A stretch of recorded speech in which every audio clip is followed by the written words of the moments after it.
السلام علیکم ناظرین، پروگرام نیوز ریویوز میں خوش آمدید۔ میں ہوں عرفان حیدر۔ ناظرین، ایران پر حملہ امریکہ کی جانب سے کسی ملک کے خود مختاری پر یہ پہلا حملہ نہیں ہے۔ 9/11 کے بعد امریکہ نے 3 بڑی جنگیں لڑی ہیں، 10 ممالک پر بمباری کی اور 9,40,000 سے زائد مسلمانوں کی جانیں لی ہیں۔ افغانستان، عراق اور شام اور یمن میں 4,30,000 لوگ امریکہ کے زمینی اور فضائی حملوں میں بے موت مارے گئے۔ ان جنگوں پر امریکہ کے 58 کھرب ڈالر بھی خرچ ہوئے۔ 2001 میں امریکہ کے اس وقت کے صدر جارج بش نے افغانستان پر حملہ کیا، جسے دہشت گردی کے خلاف جنگ کا نام دیا گیا۔ افغانستان پر حملہ اور وہاں 20 سال قیام کے بعد بھی امریکہ اپنے اہداف حاصل کرنے میں ناکام رہا۔ اس طویل جنگ کے ساتھ ساتھ امریکی صدور، جن میں George Bush, Barack Obama, Joe Biden اور موجودہ صدر ٹرمپ کے ادوار کے دوران امریکہ نے 10 ممالک پر زمینی اور فضائی حملے بھی کیے، جن میں افغانستان، عراق، یمن، پاکستان، صومالیہ، لیبیا، شام، وینزویلا، نائجیریا اور ایران شامل ہیں۔ امریکہ کی پہلی افغانستان میں لڑی جانے والی جنگ میں 20,43,000 افراد ہلاک ہوئے اور امریکہ کو 22 کھرب 60,000 ڈالر خرچ کرنا پڑے۔ مارچ 2003 میں صدر بش نے عراق پر دوسری جنگ مسلط کر دی۔ جواز یہ تھا کہ صدر صدام کے پاس مہلک ہتھیار موجود ہیں جو دنیا کے لیے خطرے کا باعث بن سکتے ہیں۔ اس جنگ میں بھی 3,15,000 افراد لقمہ اجل بن گئے۔ اسی طرح 2014 سے 2021 تک شام میں داعش کے خلاف کارروائیوں میں 2,69,000 افراد ہلاک ہوئے۔ یمن میں 2002 سے 2021 تک 1,12,000 لوگ مارے گئے۔ سن 2000 سے CIA نے پاکستان کے قبائلی علاقوں میں بھی ڈرون حملے کیے۔ باراک اوباما کے دور میں ان حملوں میں اضافہ ہوا۔ اس کے علاوہ امریکہ نے صومالیہ میں القاعدہ کی باقیات پر بھی حملے کیے۔ امریکہ نے لیبیا میں بھی مداخلت کی اور یہ جنگ کرنل قذافی کے قتل پر اختتام پذیر ہوئی، جس کے نتیجے میں ایک لمبے عرصے تک لیبیا میں بے امنی رہی۔ ایک بار پھر امریکہ کے نشانے پر مسلمان ملک ہی ہے، لیکن اس بار امریکہ کو سخت مزاحمت کا سامنا کرنا پڑ رہا ہے۔ دیکھنا یہ ہے کہ ایران کے خلاف جنگ میں امریکہ اپنے اہداف حاصل کر پائے گا یا اس بار امریکہ کو پسپائی کا سامنا کرنا پڑے گا۔ اسی پر بات کریں گے۔ سینئر جرنلسٹ، بین الاقوامی امور کے ماہر ہیں، انور اقبال صاحب امریکہ سے ہمارے ساتھ براہ راست ہیں۔ بہت شکریہ انور اقبال صاحب ہمیں جوائن کرنے کے لیے، مشکور ہیں آپ کے۔ کہیے گا، میں نے ماضی کے تقریباً 25 سال کے اپنے انٹرو میں حوالے بھی دیے ہیں کہ امریکہ کا جب دل چاہتا ہے صدور بدلتے رہتے ہیں، لیکن جنگی کارروائیاں اسی طرح قائم ہیں۔ جب صدر ٹرمپ صدر بنے دوسری بار تو توقع یہ کی جا رہی تھی کہ اب جنگیں ختم ہو جائیں گی، اور صدر ٹرمپ کی تقاریر بھی یہی بتا رہی تھیں، اور وہ نوبل پرائز بھی حاصل کرنا چاہتے تھے۔ لیکن پھر کیا ہوا کہ ایران کو نشانہ بنا دیا گیا۔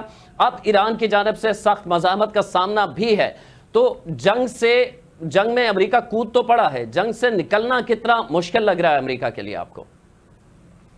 سب سے پہلے تو آپ کا شکریہ کہ آپ نے یہ موقع دیا۔ بات یہ عرفان صاحب کہ ہمیں پہلے 2-3 چیزیں طے کرنی پڑیں گی، اس کے بعد ہم اس کا جائزہ لے سکتے ہیں۔ سب سے پہلے یہ کہ امریکہ کے اہداف کیا، پھر یہ کہ فتح کی ڈیفینیشن کیا ہوگی، جیت کیا ہوگی، اور اس کے بعد ہم کسی نتیجے پہ پہنچ سکتے ہیں کہ کس کی فتح ہو رہی ہے، کس کی شکست ہو رہی ہے۔ تو امریکہ کا ایک تو ہوتا ہے، جو بھی ٹارگٹ ہوتا ہے وہ ایک بیانیہ ہوتا ہے پہلے کہ رجیم چینج ہو جائے اور امریکہ فرینڈلی آ جائے، لیکن پھر اس کے پیچھے اور بھی ٹارگٹس ہوتے ہیں۔ مثلا امریکہ نے یہ بھی کہا کہ ان کا مقصد ہے کہ ایران کی جو دفاع ہے وہ تباہ ہو جائے، دفاعی صلاحیت ختم ہو جائے، ان کی جو فوجی تنصیبات ہیں ان کو ختم کر دیا جائے، اور ایران اس پوزیشن میں نہ رہے کہ وہ امریکہ یا اسرائیل یا جو امریکہ کے حلیف عرب ممالک ہیں ان کے لیے تھریٹ بن سکے۔ یہ بھی ان اہداف آپ نے بتایا۔ پھر اب وہ یہ کہہ رہے ہیں کہ انہوں نے اس قابل کر دیا ہے ایران کو کہ ایران جس پوزیشن میں جنگ سے پہلے تھا اس پوزیشن پہ پہنچنے کے لیے اس کو دہائیاں چاہیے ہوں گی۔ ہم نے ان کے سارے بڑے فوجی تنصیبات تباہ کر دیے ہیں۔ اچھا، اب اس کی تصدیق تو نہ آپ کر سکتے ہیں نہ ہم کر سکتے ہیں، لیکن ایک بات جو نظر آتی ہے وہ نظر آتی ہے کہ جو ایران کی فضائی حدود ہیں اور جو بحری حدود ہیں ان پہ امریکہ کا تقریباً مکمل قبضہ ہے۔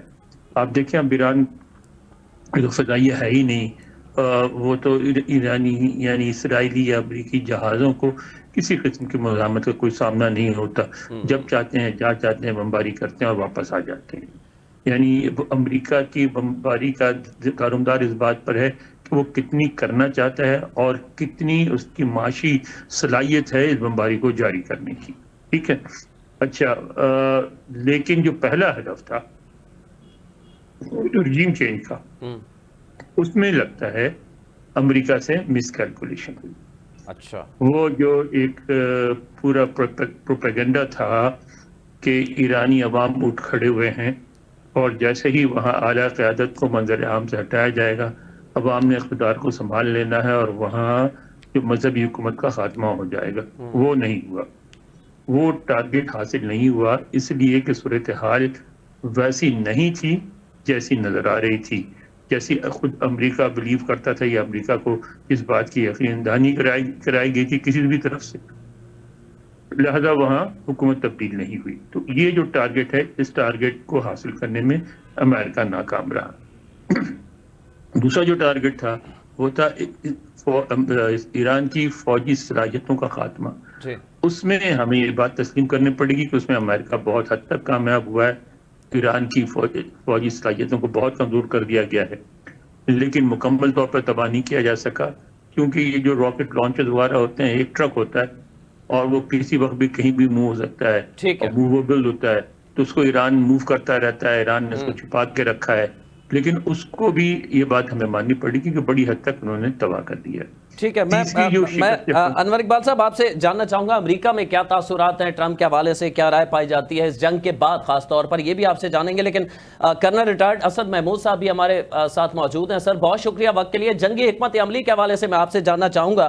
یہ پہلی جنگ ہم اپنی کم از کم عمر میں دیکھ رہا ہوں اس قسم کی ہے جس ملک کے پاس نہ فضائیہ ہے اس وقت اور نہ ہی نیوی اس کی اتنے بڑے پیمانے پر یا اتنے سٹرونگ ہے کہ وہ مقابلہ کر سکے. صرف راکٹ ہیں جو براہ راست ٹارگٹ کیا جاتا ہے مڈل ایسٹ میں جہاں جہاں امریکہ کی موجودگی ہے یا اسرائیل کو. لیکن اس جنگ میں پھر بھی امریکہ اور اسرائیل جیسے ملکوں کو سخت مزاحمت کا سامنا کرنا پڑ رہا ہے. تو اسد محمود صاحب آپ کیا دیکھتے ہیں کہ کب تک ایران اس جنگ کا جواب حملوں کا دیتا رہے گا، کب تک جنگ لڑ سکتا ہے آپ سمجھتے ہیں؟ بسم اللہ الرحمن الرحیم. Thank you very much.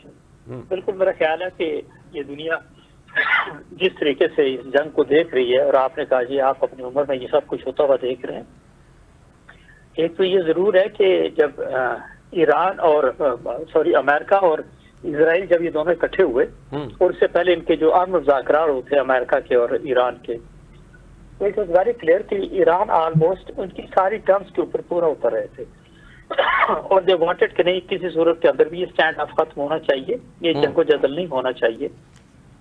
اور ایون وہ جو یورینیم تھا اس کے اوپر بھی ہر طرح کی چیز پہ وہ ایگریمنٹ کرنے کو تیار تھے. اور بیچ میں جب یہ فوز آیا اس کا مذاکرات کا اور اس کے اندر دیکھنے کے جس طرح کی آپ سے کہ امریکہ اور اسرائیل دونوں کے کمبینیشن کے ساتھ یہ دونوں ممالک آئے، ایکچولی ہم بہت ساری باتیں کرتے ہیں میڈیا کے اوپر بھی آ کے، نوبڈی سیز کہ مطلب امریکہ کو اسرائیل کو کیا رائٹ ہے کہ کسی دوسرے ملک کے اوپر اس طریقے سے حملہ آور ہو جائے.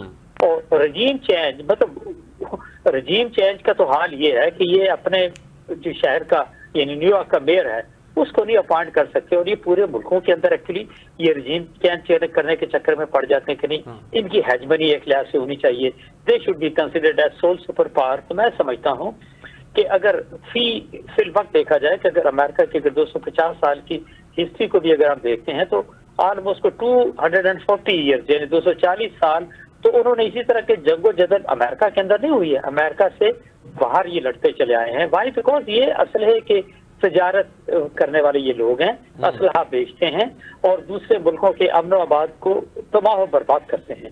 آپ پورے مڈل ایسٹ کو دیکھ لیں، آپ کے سامنے عراق ہے، لیبیا ہے، سیریا ہے، یمن ہے، کس کس ملک کا آپ نام لیں گے؟ اینڈ بیہائنڈ ایوری ڈسٹرکشن آپ امریکہ کو اور پھر یورپ کو اور اسپیشلی پھر یو کے کو آپ دیکھتے ہیں. تو ایک تو یہ ضرور ہے کہ، اور دوسری میں آپ سے یہ بتاؤں کہ جس طریقے سے انہوں نے آ کے ایک بھیانک طریقے سے انہوں نے بمباری شروع کی ایران کے اوپر، تو دے تھاٹ کہ یہ صرف 1-2 دن کی بات ہے وہ بالکل آپ ایران کو تہو بالا یا بلیا بیٹ کر دیں گے اور اس کے بعد 2-3 دنوں کے بعد جو فتح کا اناؤنس کر دیں گے.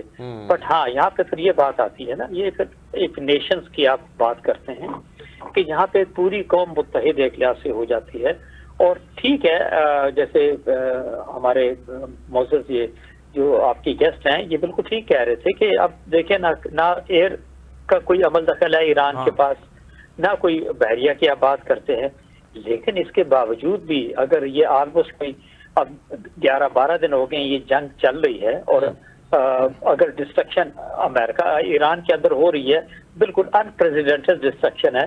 لیکن آپ یہ بھی تو کہہ سکتے ہیں نا کہ اگر 8-10 دوسرے ممالک ہیں جس کے اندر امریکی مفادات ہیں، اسرائیلی مفادات ہیں، اور وہاں پہ بھی ان کے اڈوں کے اوپر تاک کے حملے کیے ہیں. تل ابیب نارملی اسرائیل جس کو کہتے ہیں کہ جی انوینسیبل ہوتا تھا، وہ اس کا کانسیپٹ ختم ہو گیا. امریکہ کے بارے میں یعنی امریکہ کی فون کال ہوتی تھی اور ملکوں کے جو سربراہان ہیں ان کی ٹانگیں کانپتی تھی کہ جی ہاں یہ اس طریقے سے سارا کچھ ہونا چاہیے. ایک وہ کانسیپٹ پوری دنیا کے اندر ایک لحاظ سے چینج ہونے چلے جا رہا ہے. امریکہ کی کوئی ایک لحاظ سے صحیح نہیں ہے. ٹرمپ جو ہے وہ جس کو آپ کہہ سکتے ہیں کہ ایک شاید بدنما داغ جو ہے وہ بن گیا امریکہ کے اوپر ایک لحاظ سے دیکھا جائے، اور امریکہ کے اندر بھی بڑی دنیا اس کے مخالف ہے. اچھا دوسرے آپ یہ دیکھیں کہ اگر یہ سب کچھ ہو رہا ہے، آپ چلو اب اوور آل تو آپ یہ کہہ سکتے ہیں نا کہ اب جو وار فیئر ہے، جو جنگیں ہیں وہ ان کی بالکل حیثیت سے تبدیل ہو چکی ہے. اب وہ گون آر دی ڈیز کہ جی آرمیز ہوتی تھیں اور آرمیز کے اندر بھی اسپیشل دستے ہوتے تھے، ان کا اپنا ایک رول ہوتا تھا. No things are going to change now. اب ان کو ریپلیس کر رہا ہے نیچرلی اب ڈفرینٹ ڈسٹینسز کے جو میزائلز ہیں، اسی کے ساتھ پھر آپ ڈرونز کی آپ بات کرتے ہیں. اب بالکل وار فیئر کی نیچر چینج ہو گئی ہے. ایون آپ کچھ عرصے کے بعد دیکھیں گے ہو سکتا ہے کہ ایئر پار کی بھی وہ چیزیں نہ رہ جائیں. تو میں یہ ضرور کہوں گا کہ ایران نے جس طریقے سے ان ساری چیزوں کو کاؤنٹر کیا ہے اس میں کوئی شک نہیں کہ بلینز آف ڈالرز کا جو ہے وہ ایران کا نقصان ہوا ہے. اور بالکل میں کہہ سکتا ہوں کہ اس کے بلڈ اپ کے اندر ان کو دہائیاں لگیں گی. لیکن اب یہ بھی تو کہہ سکتے ہیں نا کہ ایک دنیا کی سو کال سپر پاور جس کو کہتے تھے کہ اس کا جو سالانہ بجٹ ہے اٹ از مور دین، اب یہ کہنے کو کہتے ہیں $800 ارب ہے but is more then that. اور انہوں نے کس طریقے سے ان کو ناکوں چنے چبوائے. چاچی کے جہاں جو اڈے آتے تھے مختلف جی سی سی کی کنٹریز کے اندر امریکہ کے، بات یہ بھی تو آتی ہے نا کہ امریکہ کو یعنی آپ سوچیں نا ہمارے عرب بھائی ہیں انہوں نے کیا کرتے رہے، اپنے پیسے کمائے، پیٹرو ڈالر سے پیسے کمائے، پیٹرول سے پیسے کمائے، آپ امریکہ کے اندر انویسٹمنٹ کر دی، یورپ کے اندر انویسٹمنٹ کر دی، انہی کے پیسے انہی کو دے دیے. اچھا اڈے یہاں کھلوا لیے، انہوں نے کہا جی کہ نہیں آپ ہماری حفاظت کریں. اور جب وہ وقت آیا تو وہ اپنا سارا کچھ لپیٹ کے چلنے لگے اور ان کا جو سارا فوکس تھا وہ تو بیسیکلی اسرائیل کی جو تھی حفاظت تھی، وہ اسرائیل کی حفاظت کرنے سے بھی گئے. وائی بیکاز اگر ایران ایک جو ڈرون ہے یا میزائل ہے اگر وہ مے بی $20,000-50,000 مالیت کا ہوتا ہے تو اس کو کاؤنٹر کرنے کے لیے وہ 3-4 ملین کے میزائل فائر کرتے ہیں. تو یو کین میک آؤٹ کہ مطلب اکنامکلی جو اسرائیل کو جو امریکہ کو ایک لحاظ سے نقصان ہو رہا ہے، امریکہ کے ساتھ کوئی دوسرا ملک نہیں ہے. یورپ کا بھی دیکھ لیں، ایون انگلینڈ کی بھی آپ بات کرتے ہیں تو لوک وام ایک لحاظ سے رسپانس تھا. اب اس طرح کا نہیں تھا جیسے انہوں نے مل جل کے اوور آل عراق اور لیبیا کو تباہ و برباد کیا تھا. تو یہ ضرور کہنا چاہیے کہ میرا خیال ہے یہ ساری جو اوور آل ایک ایسا ملک ہے جو صرف ایک ہی زبان کہتا ہے جی کہ میں تو ڈنڈے کے زور پہ سارا کچھ کر لوں گا. میرا خیال ہے no the things are changing now. اور امریکہ ایران نے اس کے اندر بہت بڑا میجر رول ایک لحاظ سے پلے کیا ہے. بہت نقصان ہوا ان کا، ان کی پوری لیڈرشپ ختم ہوگی، ملٹری لیڈرشپ ختم ہوگی. لیکن مطلب ان کے ڈفرنٹ ٹیئرز جس طریقے سے کام کر رہے ہیں، اور آپ یہ نہیں کہہ سکتے نا کہ میزائل ان کے اوپر رکنے کا نام لے رہے ہیں. اس کا مطلب ہے کہیں نہ کہیں کسی ڈائریکشن کے اندر وہ کام تو کیا. آپ یہ کہہ سکتے ہیں کہ دہائیوں کی ایک لحاظ سے ان کے اوپر پابندیاں لگی ہوئی تھی.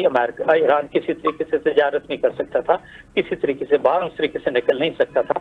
لیکن ود ان دیٹ کیپیسٹی میرا خیال ہے کہ جس طرح انہوں نے میزائل کے اوپر، ڈرونز کے اوپر انہوں نے اپنا عبور حاصل کیا، اس کے اندر جس طرح انہوں نے اپنی مقدار میں اضافہ کیا اور جس طرح انہوں نے پوری دنیا کو سرپرائز دیا. اسد محمود صاحب، میں آپ سے اس حوالے سے مزید بھی جانیں گے. انور اقبال صاحب ہمارے ساتھ موجود ہیں.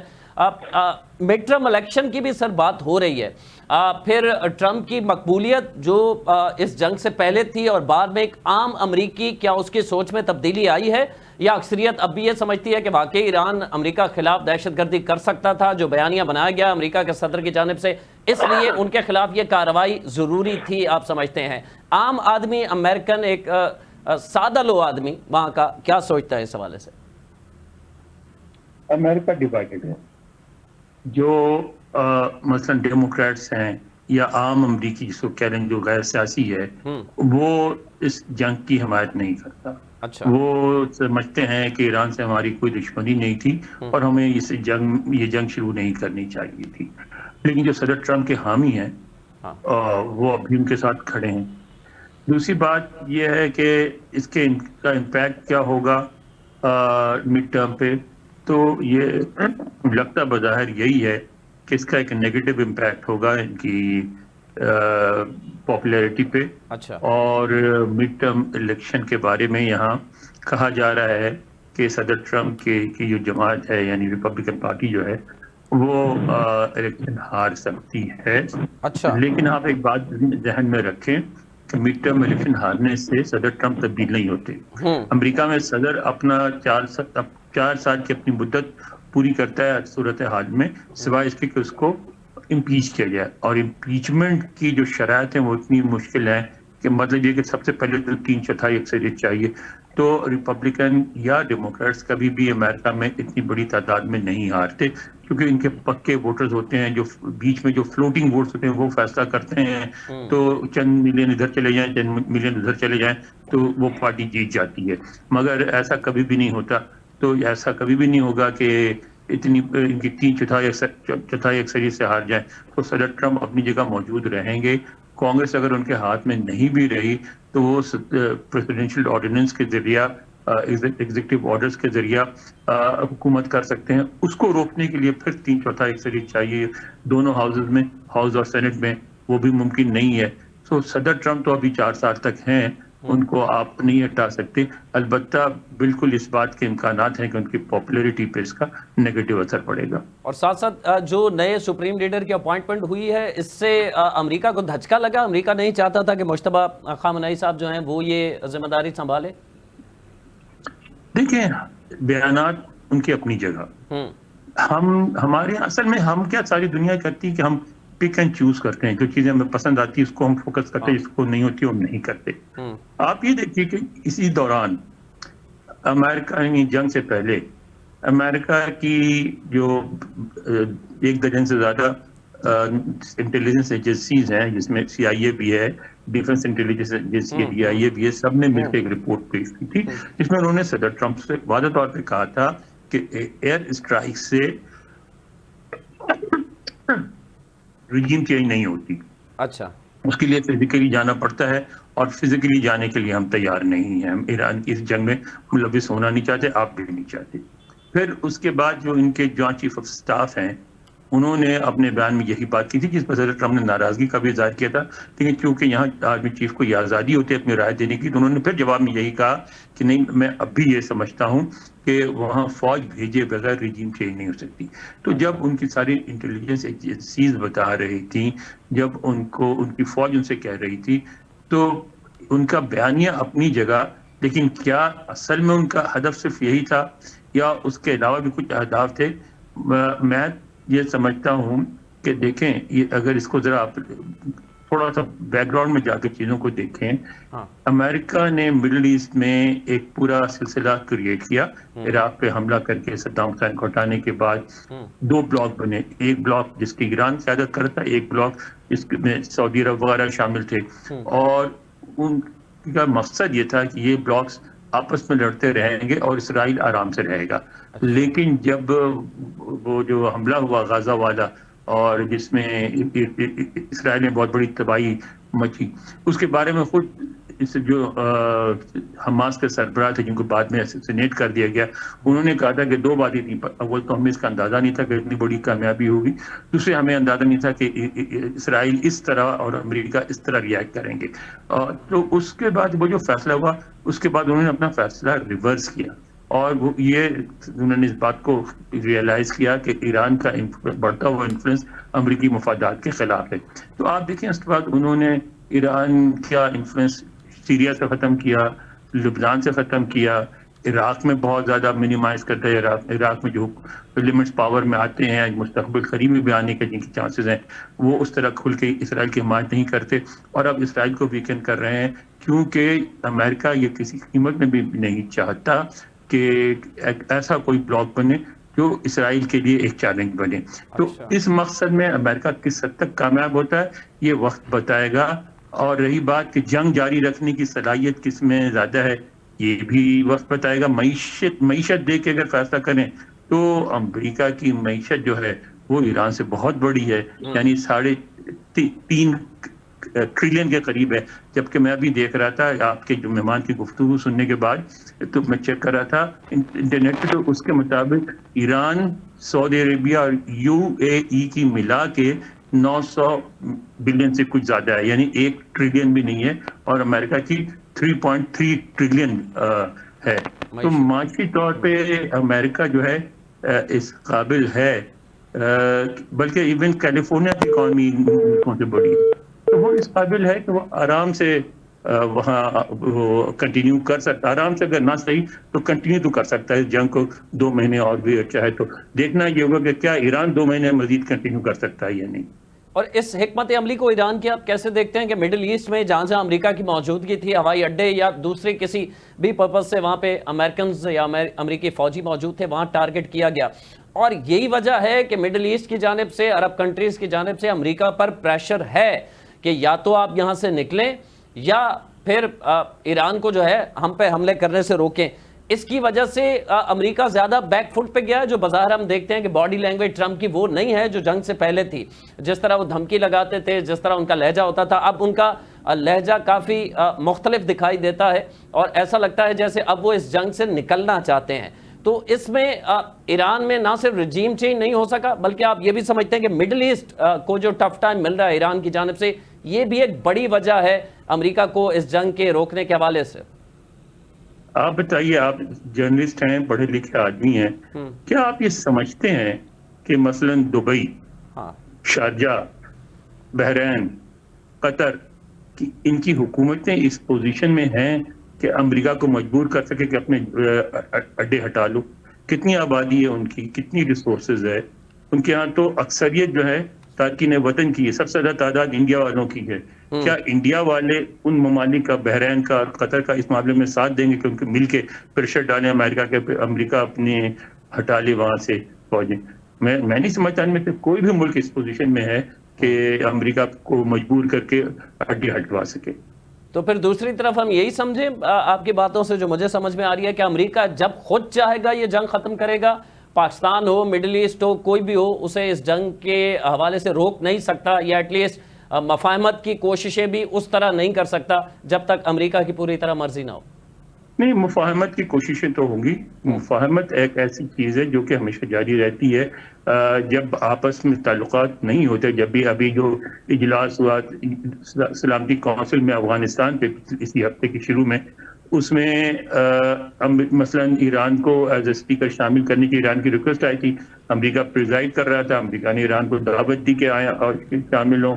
تو یہ جو ہوتی ہے ڈپلومیسی اپنی جگہ چل رہی ہوتی ہے, ڈپلومیسی چلتی رہے گی, لیکن مجبور کرنے کی پوزیشن میں سمجھتا ہوں کہ کوئی بھی مسلم لیگ اس پوزیشن میں نہیں کہ امریکہ کو کچھ بھی کرنے پہ مجبور کر سکے. اس وقت جو سب سے بڑی انور اقبال صاحب بحث جاری ہے نا, وہ سوشل میڈیا کے اوپر مختلف جو تجزیہ کار ہیں اس حوالے سے, وہ یہ کہتے ہیں کہ زمینی جو فورسز ہیں جو امریکہ یا اسرائیل کی طرف جن کا جھکاؤ ہے, اینالسٹ کا جو بین الاقوامی ہے, وہ یہ کہتے ہیں کہ زمینی فوج بھی اتارنے کا ارادہ رکھتا ہے امریکہ, لیکن پہلے وہ اس حد تک بمباری کرے گا کہ جو فلسطین میں انہوں نے حال کیا وہ ایران کا حال کرنا چاہتے ہیں. انفراسٹرکچر کا مکمل طور پر تباہ, ریفائنریز ان کی تباہ کی جا رہی ہیں, جنگی جتنے بھی ساز و سامان تھے ان کا مکمل خاتمہ, اس کے بعد امریکہ وہاں اترتا ہے.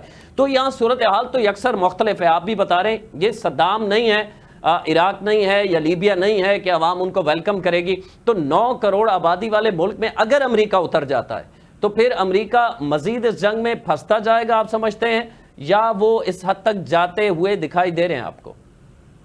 میرا خیال ہے کہ امریکی فوج نہیں اتاریں گے. امریکہ دوسرا راستہ اختیار کرے گا, جتنے ٹارگٹ تباہ کر سکے گا کر دے گا. اور یہ جو سینکشنز ہے, جو معاشی طور پہ امریکہ کا ایران کا جو محاصرہ ہے, اس میں بہت زیادہ اضافہ ہو جائے گا. کہ دیکھیں اب اگر جو سی روٹس ہیں، سی روٹس پہ بھی اگر امریکہ کا قبضہ ہو، فضائی روٹ پہ بھی ان کا قبضہ ہو، اور اگر ایران سے جہاز نہ اڑ سکیں، شپس نہ جا سکیں، تو آپ کو پتہ ہے کہ جو بھی ہنگامے ہوئے تھے انفلیشن کی وجہ سے ہوئے تھے، اب ایران میں صورتحال یہ ہو گئی ہے کہ لوگ اپنے ملک کا سکہ قبول نہیں کرتے کیونکہ اس کی کوئی ویلیو نہیں ہے. اور اگر معاشی بدحالی میں 3 گنا 4 گنا 10 گنا اور اضافہ ہو جاتا ہے تو ایران کہاں کھڑا ہوگا؟ میرا خیال ہے کہ اب امریکہ جو حربہ استعمال کرے گا وہ ٹارگٹس کو ہٹ کرنے کے بعد معاشی محاصرے کو پہلے سے بہت زیادہ شدید کرے گا، اور اس کے بعد اس کی ریاکشن کا انتظار کرے گا. اور یہ ہرمز کی بندش کب تک ایران رکھ سکتا ہے، اور اس سے کوئی امریکہ کو فرق پڑ رہا ہے آپ سمجھتے ہیں؟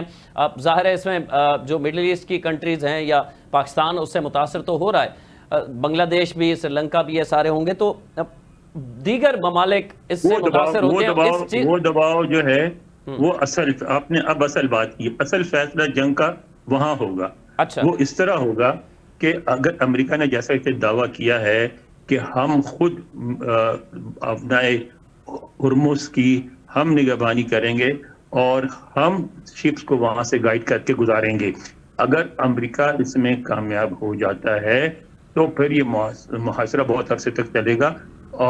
لیکن اگر امریکہ اس میں ناکام ہو جاتا ہے پھر اس میں ایران کی جیت ہوگی. اس لیے امریکہ تو مڈل ایسٹ کے تیل پہ ڈپینڈ نہیں کرتا، وہ تیل کے معاملے میں خود مختار بھی ہے. دوسرے وینزویلا اس نے لے لیا ہے، وہاں سے ساتھ اس کو ضرورت سے زیادہ تیل مل سکتا ہے. پھر اپنی پیداوار، آپ کو جو پتہ ہے نا کہ امریکی خود اپنے ملک سے تیل نہیں نکالتے، اس لیے کہ کہتے ہیں انوائرمنٹ کو خراب کرتا ہے. امریکہ کے پاس خود اتنا تیل موجود ہے کہ اس کے لیے کافی ہے، ٹھیک ہے، تو امریکہ پہ تو کوئی اثر نہیں پڑے گا. لیکن جو چین ہے، انڈیا ہے، پاکستان ہے، یہ ممالک، یورپ ہے، یہ ممالک بالکل پریشان ہو جائیں گے، اور یہ وہ جو امریکہ کا دباؤ پڑے گا، امریکہ اس کا مقابلہ کرنا امریکہ کے لیے مشکل ہوگا، کیونکہ ساری دنیا ایک کساد بازاری کا شکار ہو جائے گی.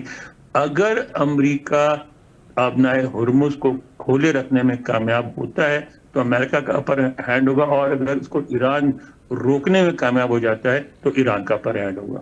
اور آخر میں کہہ دیجیے گا کہ اس میں پاکستان کے اوپر صرف معاشی مسائل نہیں، اگر اسرائیل نواز یا امریکہ نواز حکومت ایران میں خدا نہ کرے آ کے بیٹھ جاتی ہے تو پاکستان کے لیے بھی مشکلات بڑھ جائیں گی، آپ سمجھتے ہیں؟ وہ ہمارے رویے پہ ڈپینڈ کرتا ہے. ہمارے اب تک جو ہم نے بہت محتاط پالیسی رکھی ہے، اور ہم نے اسرائیل اور امریکہ کو اس بات کی مسلسل یقین دہانی کرائی ہے کہ ہمارے جو بھی دفاعی پروگرام ہے، نیوکلیر پروگرام سمیت، وہ سارا کا سارا صرف اور صرف بھارت کے لیے ہے، اور ہم کسی بھی ملک کے خلاف کوئی جارحانہ ہم سوچ نہیں رکھتے، اور اسرائیل کو ہم سے کوئی خطرہ نہیں ہے. اگر ایران میں کوئی ہو یا نہ ہو، جس دن بھی اگر انہیں احساس ہوا کہ پاکستان اسرائیل کے لیے خطرہ بن سکتا ہے تو پاکستان بھی ٹارگٹ بن جائے گا. اچھا، اور پاکستان مطلب نیئر فیوچر میں آپ کو نظر آ رہا ہے کہ اس طرح کر سکتے ہیں وہ؟ اگر پاکستان خطرہ بنا، لیکن میرا خیال ہے کہ پاکستان بہت احتیاط کرے گا، کبھی بھی اسرائیل کی بات نہیں کرے گا. اور موجودہ اس سارے سینیریو میں جو کچھ ہوا، یہ ایران جنگ پہلے بھی ہوئی، پچھلے سال بھی ہوئی، پر اس دفعہ زیادہ شدت کے ساتھ امریکہ بھی اس میں پوری طرح انوالو ہے. اس ساری صورتحال میں دو قسم کے منقسم ہے جو رائے پائی جاتی ہے، ہم دیکھتے ہیں سوشل میڈیا کے اوپر. ایک کا جو مکتبہ فکر ہے اس کا یہ کہنا ہے کہ پاکستان کو بالکل حملہ کر دینا چاہیے تھا، ایران کے ساتھ مل جانا چاہیے تھا. دوسرا یہ سمجھتا ہے کہ جو سوچ ہے وہ یہ کہ پاکستان کی پالیسی بالکل ٹھیک ہے، پاکستان سب کو راضی کر کے چل رہا ہے، اور پاکستان اس پوزیشن میں نہیں ہے کہ وہ کسی جنگ میں کسی کا ساتھی بن جائے. تو اب اس صورتحال میں آپ اس پاکستان کی موجودہ فورن پالیسی کو کس طرح دیکھ رہے ہیں؟ آپ یہ بتائیے، آپ پاکستان میں بیٹھے ہوئے ہیں جی، آپ یہ جو جنگ پڑوس میں ہو رہی ہے اس کا جو امپیکٹ پاکستان پہ بن رہا ہے آپ دیکھ رہے ہیں کیا حالت ہوئی ہماری معیشت کی، ٹھیک ہے. اس سے پہلے جو ہماری معیشت کی کیا حالت تھی. کیا پاکستان اس پوزیشن میں ہے کہ کسی طرح بھی اپنے آپ کو عالمی معاشی نظام سے کاٹ کر زندہ رہ سکے؟ نہیں، ظاہر ہے نہیں ہے. تو پھر باتیں ہم کر سکتے ہیں، بڑی بڑی باتیں کی جاتی ہیں. ہمارے لوگ صبح اٹھتے ہیں، 2 پراٹھے کھاتے ہیں، 1 لسی کا گلاس پیتے ہیں، اور کہہ دیتے ہیں کہ ہماری بہادر افواج جو ہے امریکہ کو نہ کچھ چنے چبا دے گی، اسرائیل کو تباہ کر دے گی، دلی پہ قبضہ کر لے گی. لیکن یہ جب پراٹھے کا اثر ختم ہوتا ہے تو اس بات کا نشہ بھی ختم ہو جاتا ہے. اچھا، تو پاکستان کی پالیسی جو اس وقت ہے آپ سمجھتے ہیں یہی بہترین ہے؟ بالکل مناسب ہے، بہترین نہیں ہے، مناسب ہے۔